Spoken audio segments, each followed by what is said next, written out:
আসসালামু আলাইকুম, আমন্ত্রণ জানাচ্ছি বাংলাদেশ সংবাদে। আপনাদের সাথে আছি মিশু হাসান। শুরুতেই বিআরবি কেবলস সংবাদ শিরোনাম। মানবিক বিপর্যয়ের মুখে খুলনার শ্রমিক কলোনিগুলো সন্তানদের খাবার দিতে না পেরে দিশেহারা পাটকল শ্রমিকরা। প্রধানমন্ত্রী ফিরলে বকেয়া প্রদানের আশা বিজেএমসি। গণমাধ্যম ও সামাজিক মাধ্যমে বিএনপিতে হতাশা ছড়ানোর চেষ্টার অভিযোগ মির্জা ফখরুলের। খালেদা জিয়ার রাজনীতিতে আসার 3 যুগ পূর্তিতে আলোকচিত্র প্রদর্শনী। সরকারের হুঁশিয়ারি উপেক্ষা, রমজানে ঊর্ধ্বমুখী সব নিত্যপণ্যের বাজার। খাদ্যে ভেজাল ও বিষ প্রয়োগ থামাতে মৃত্যুদণ্ডের বিধান দাবি পাওয়ার। বায়ু দূষণে বিশ্বের সবচেয়ে বেশি আয়ু কমছে বাংলাদেশে। বছরে মারা যাচ্ছেন লক্ষাধিক মানুষ। দূষিত শহরের মধ্যে দ্বিতীয় অবস্থানে ঢাকা।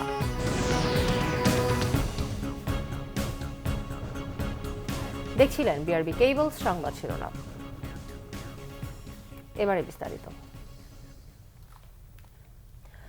13 সপ্তাহের মজুরি না পাওয়ায় শ্রমিক পরিবারগুলো দুর্বিষহ জীবন পার করছেন। প্রধানমন্ত্রী দেশে ফিরলেই শ্রমিকদের বকেয়া মজুরি প্রদানের পথ খুলবে বলে প্রত্যাশা করছে বিজেএমসি কর্তৃপক্ষ। 350 কোটি টাকার উৎপাদিত পণ্য অবিক্রিত থাকায় শ্রমিকদের 58 কোটি টাকা প্রদান করতে পারছে না মিল কর্তৃপক্ষ। আরিফ বিল্লার ক্যামেরায় খুলনা থেকে আতিয়ার পারভেজের রিপোর্ট, দেখুন বিস্তারিত। মানবিক বিপর্যয় নেমে এসেছে খুলনার খালিশপুর শিল্প এলাকার শ্রমিক কলোনিতে। কোনোভাবেই পরিবারের ভরণ পোষণ মেটাতে পারছে না সরকারি পাটকলের শ্রমিকরা। ঠিকমতো সন্তানদের মুখে আহার তুলে দিতে না পারার কষ্ট ছাপিয়ে তাদের পড়ালেখা নিয়ে চিন্তিত শ্রমিক পরিবারগুলো। এই জায়গায় চাকরি করে যদি বাড়িতে টাকা এনে খাওয়া লাগে, এই জায়গায় চাকরি করার মানে কি? এর চেয়ে আমাকে দিনা পাওনা দিয়ে বন্ধ করে দিক, সেটাই ভালো। সামনে আমার ভর্তি হওয়া লাগবে, পরীক্ষা দিছি এসএসসি, কিন্তু আব্বুর কাছে এখন টাকা নেই, জন্য আব্বুর কাছে কিছু বলতে পারি না। রোজা দিতে কত কষ্ট হয়, খাওয়াইতে কত কষ্ট হয়, এই যে সে বই রয়েছি। মরিচ পুরা দিয়ে কোন মই দুগা পান্তা পান্তা এই দিয়ে কোন প্রতিটা ঘরে মানুষের কান্দার মতন অবস্থা। সংসার কিভাবে চলে এক উপর আল্লাহ জানে, তাছাড়া কেউ জানে না। স্থানীয় মুদি দোকানিরা বাকি দিয়ে শ্রমিকদের কাছে পাওনা চাইতে পারছে না।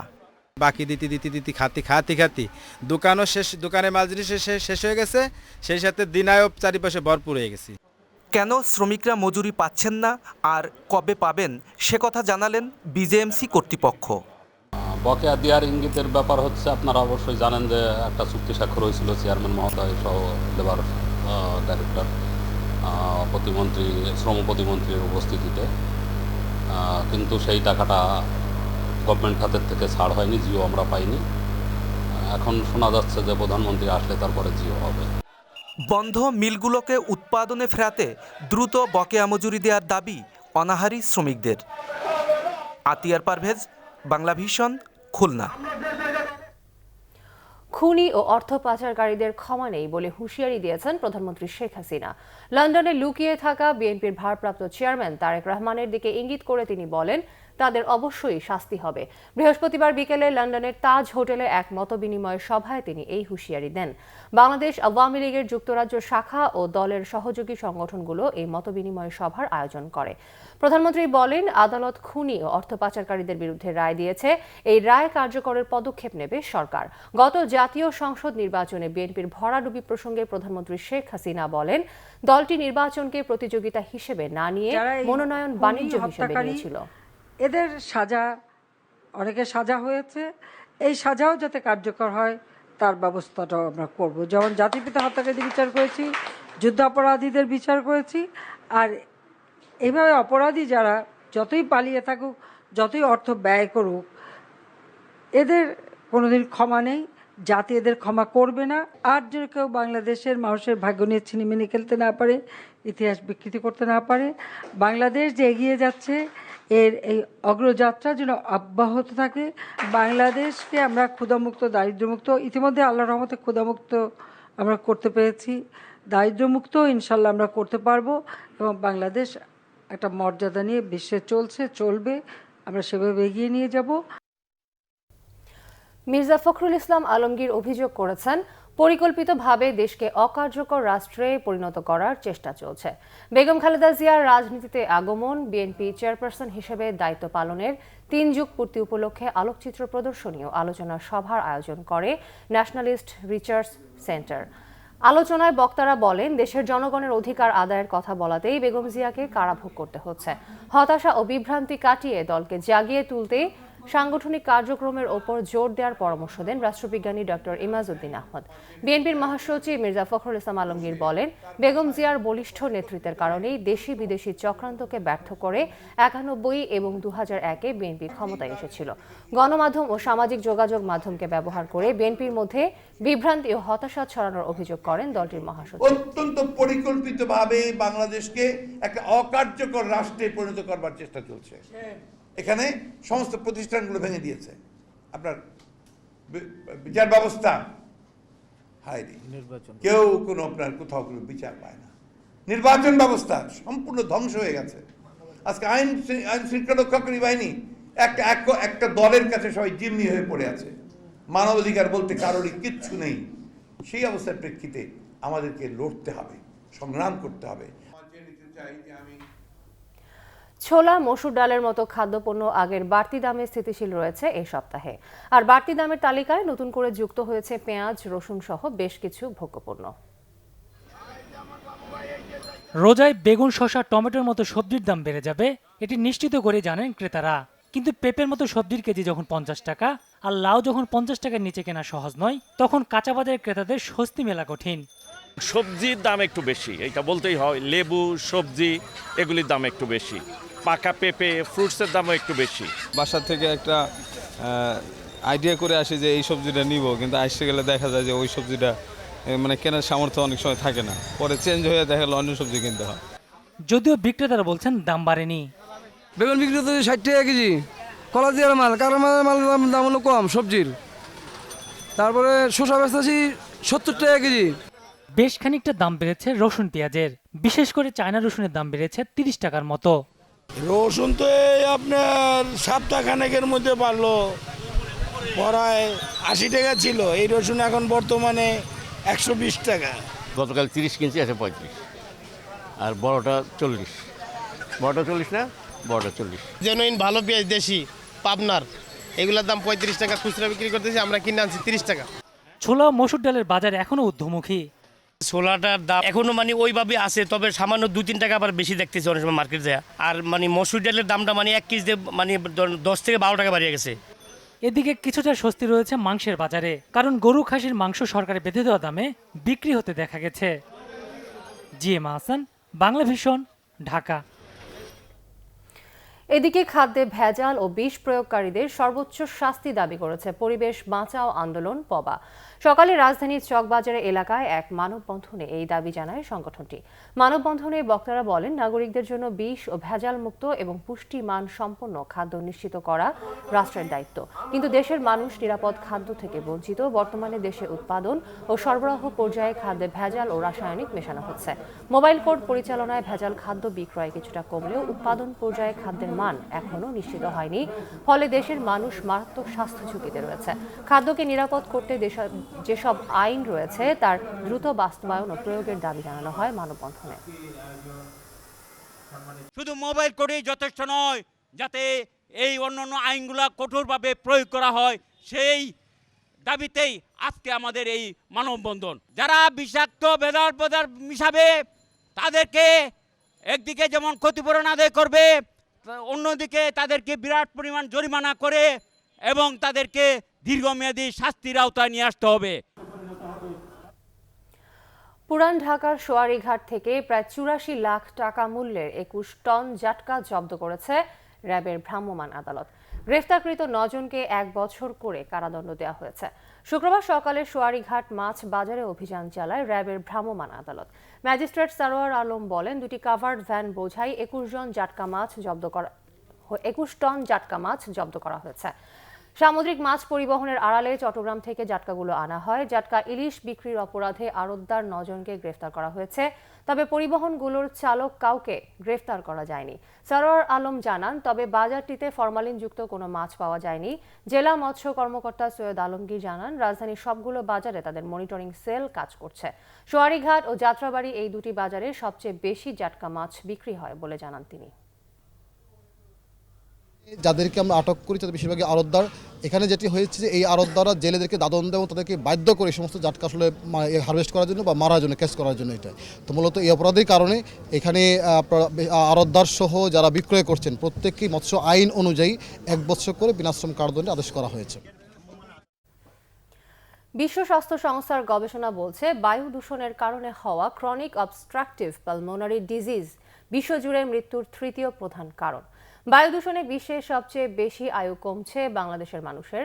1990 থেকে 2015 সালের মধ্যে বায়ু দূষণ সবচেয়ে বেড়েছে ভারত ও বাংলাদেশে।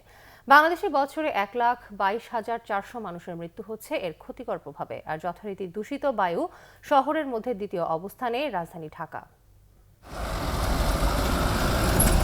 ঢাকাকে পরিবেশ দূষণের নগরী বললে ভুল কি হবে? খুব একটা, নিশ্চয়ই না। পরিসংখ্যান বলছে বায়ু দূষণের শীর্ষে থাকা ভারতের দিল্লির পরেই রাজধানী ঢাকার অবস্থান। তবে এই দূষণে ক্ষতির দিক থেকে বেশি ঝুঁকিতে বাংলাদেশ। অবস্থা এমনই যে একদল মার্কিন গবেষক জানিয়েছেন চারপাশের বায়ু দূষণে একজন বাংলাদেশি নাগরিকের আয়ু কমছে প্রায় 22 মাস। আমি মিরপুরের রাস্তা দিয়ে রেগুলার যাওয়া আসা করি। এটা কতটা কষ্টকর যে পুরোটা রাস্তা আমাদেরকে ধুলাবালি সহ্য করে আসতে হয়। ধুলাবালু আসে নাকে ঢুকে, মুখে ঢুকে, সব কিছুর উপায় আছে, কিন্তু এই ধুলাবালির অত্যাচার থেকে কীভাবে রেহাই পাবো আমরা? যেটা এইটা সেইভাবে সলভ করার চেষ্টা করা হতো এনিহাউ, তো সেটা জনগণ সাংঘাতিকভাবে উপকৃত হতো। হবেই না কেন? দিনের পর দিন, বছরের পর বছর ইটভাটায় কয়লা পুড়িয়ে দূষিত করা হচ্ছে পরিবেশ। এই মাত্রা আরও বাড়িয়ে দিয়েছে চারপাশের ধুলা। নগরের বিভিন্ন স্থানে খোঁড়াখুড়ির কারণে যেন ধুলার রাজ্যে বসবাস। সমীক্ষা অনুযায়ী ঢাকার বায়ু দূষণের জন্য রাজধানীর চারপাশের ইটের ভাটাগুলো 58 ভাগ, যানবাহন 10 আর 27% দায় ধুলোবালির।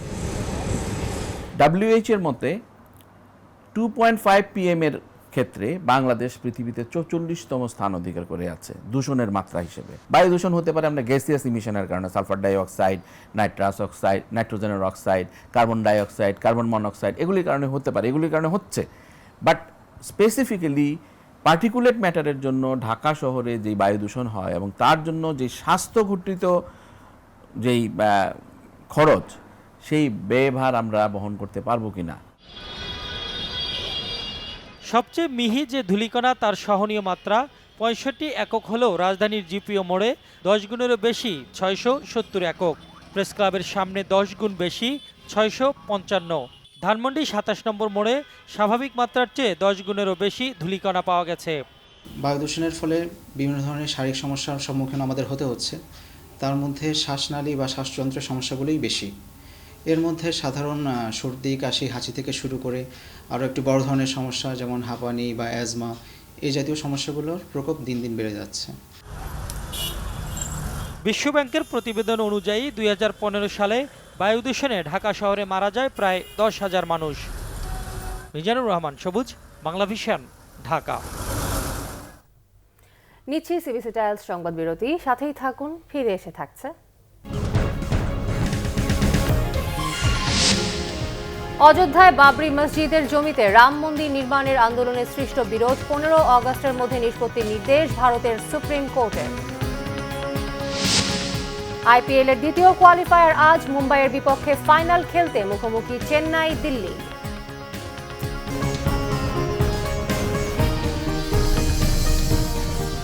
স্বাগত আরও একবার বাংলা ভিশন সংবাদ। শুরুতেই আমিন জুয়েলার্স আন্তর্জাতিক সংবাদ।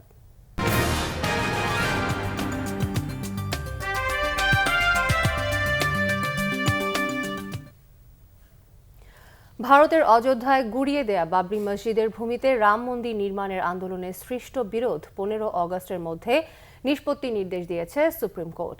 মসজিদ এবং মন্দির নির্মাণের পক্ষে আইনি লড়াইয়ে নামা দুই পক্ষের মধ্যস্থতার জন্য গঠিত প্যানেলকে সতর্ক করে এই নির্দেশ দিয়েছেন প্রধান বিচারপতি রঞ্জন গগৈ। 6 মিনিটের শুনানি শেষে তিনি জানান, মধ্যস্থতাকারী প্যানেল আরও সময় চাইলেও তা দেয়া সম্ভব নয়। দীর্ঘদিনের পুরনো এই বিরোধ মেটানোর অগ্রগতিতে আশাবাদী প্যানেলের বিচারকরা। গেল শুনানিতে সুপ্রিম কোর্টের সাবেক বিচারপতি FM কালিফুল্লার নেতৃত্বে মধ্যস্থতা প্যানেল গঠন করে দিয়েছিল সুপ্রিম কোর্ট। রামের জন্মস্থানে নির্মিত হয়েছে অজুহাতে 1992 সালের 6 ডিসেম্বর বাবরি মসজিদ ধ্বংস করেছিল কট্টর হিন্দু করসেবকরা। যুক্তরাজ্যের ইস্ট লন্ডনের বাংলাদেশি অধ্যুষিত এলাকা ইলফোর্ডের একটি মসজিদের বাইরে তারাবির নামাজ চলাকালে গোলাগুলি হয়েছে, তবে কেউ হতাহত হননি। পুলিশের মুখপাত্র জানিয়েছেন, স্থানীয় সময় বৃহস্পতিবার রাত 11টায় 7 কিংস মসজিদের বাইরে গোলাগুলির শব্দ শোনা গেছে। এতে জঙ্গি সম্পৃক্ততা নেই বলে নিশ্চিত করা হয়েছে, তবে কারা জড়িত তা শনাক্ত করা যায়নি। মসজিদটি সাময়িক বন্ধ রয়েছে। নিরাপত্তা জোরদারে এলাকা জুড়ে অতিরিক্ত পুলিশ মোতায়েন করা হয়েছে। মুসল্লিরা জানিয়েছেন, ফাঁকা গুলির শব্দ শুনেছেন তারা। এই হামলার ঘটনায় লন্ডনে মুসলমানদের মধ্যে যেন উদ্বেগ না ছড়ায় সেই পদক্ষেপ নেওয়ার আহ্বান জানিয়েছেন 7 কিংস মসজিদের ইমাম মুফতি সোহেল। নিশ্চিত না হয়ে কোনো তথ্য না ছড়ানোর আহ্বানও জানিয়েছেন তিনি। গেল মার্চে নিউজিল্যান্ডের ক্রাইস্ট চার্চে একাধিক মসজিদে জুমার নামাজে 50 মুসল্লিকে গুলি করে হত্যা করেছিল অস্ট্রেলিয়ার এক। সংবাদ শেষ করব বিআরবি কেবল শিরোনামগুলো আরেকবার জানিয়ে। মানবিক বিপর্যয়ের মুখে খুলনার শ্রমিক কলোনিগুলো সন্তানদের খাবার দিতে না পেরে দিশেহারা পাটকল শ্রমিকরা। প্রধানমন্ত্রী ফিরলে বকেয়া প্রদানের আশা বিজেপি। গণমাধ্যম ও সামাজিক মাধ্যমে বিএনপিতে হতাশা ছড়ানোর চেষ্টার অভিযোগ মির্জা ফখরুলের। খালেদা জিয়ার রাজনীতিতে আসার 3 যুগ পূর্তিতে আলোকচিত্র প্রদর্শনী। সরকারের হুঁশিয়ারি উপেক্ষা রমজানে ঊর্ধ্বমুখী সব নিত্যপণ্যের বাজার। খাদ্যে ভেজাল ও বিষ প্রয়োগ থামাতে মৃত্যুদণ্ডের বিধান দাবি পবার। বায়ু দূষণে বিশ্বের সবচেয়ে বেশি আয়ু কমছে বাংলাদেশে। বছরে মারা যাচ্ছেন লক্ষাধিক মানুষ। দূষিত শহরের মধ্যে দ্বিতীয় অবস্থানে ঢাকা।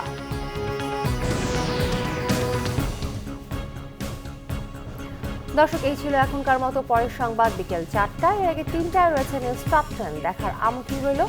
এছাড়া ফেসবুকে বাংলাভিশন সংবাদ সরাসরি দেখতে লগ ইন করতে পারেন facebook.com/বাংলাভিশনে। এতক্ষণ সঙ্গে থাকায় ধন্যবাদ।